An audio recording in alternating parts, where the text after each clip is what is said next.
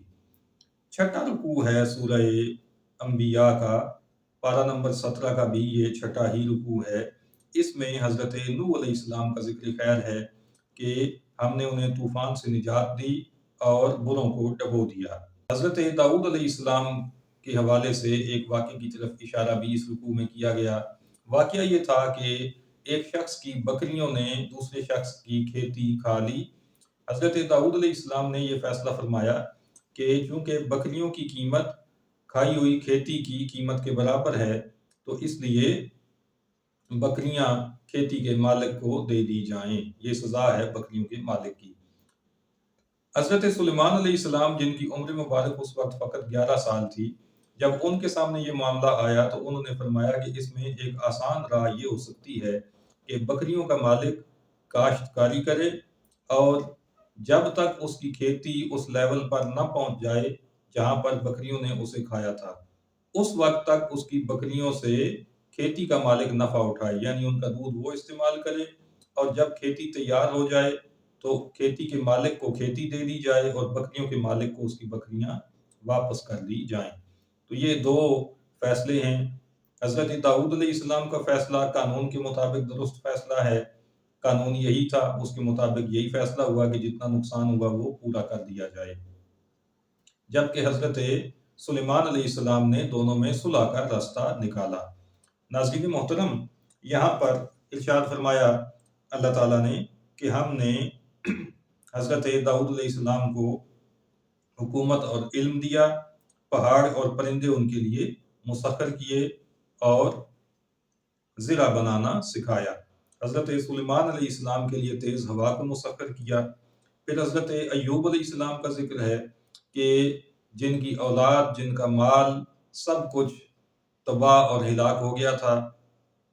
اتنی بڑی آزمائش آپ پر آئی، اور اس آزمائش میں، اس تکلیف کے عالم میں جب آپ نے رب کو پکارا تو اللہ تعالیٰ نے فرمایا کہ ہم نے ان کی تکلیف دور کر دی، ان کو ان کی اولاد زندہ کر کے لوٹا دی اور اتنی ہی اور اولاد بھی عطا فرمائی۔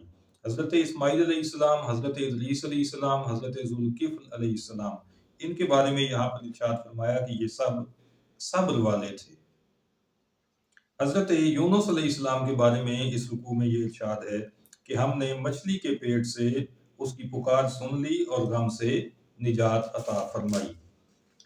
حضرت زکریا علیہ السلام کے بارے میں بتایا گیا کہ جب آپ نے اولاد کے لیے دعا کی تو ان کی دعا ہم نے قبول فرمائی اور انہیں یحییٰ علیہ السلام عطا فرمائے، اور اس کے لیے ان کی زوجہ محترمہ جو بانجھ تھیں انہیں قابل ولادت بنایا۔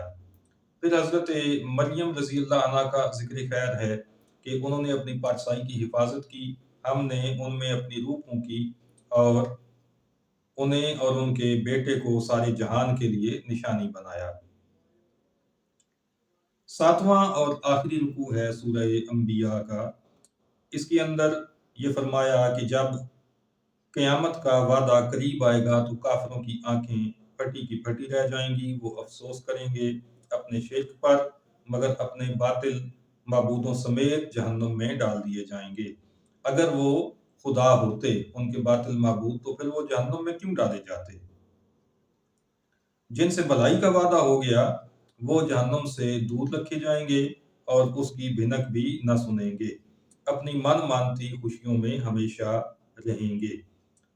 رب تعالیٰ نے یہاں پر یہ ارشاد فرمایا کہ ہم نے زبور میں نصیحت کے بعد لکھ دیا کہ اس زمین یعنی جنت کے وارث ہمارے نیک بندے ہوں گے۔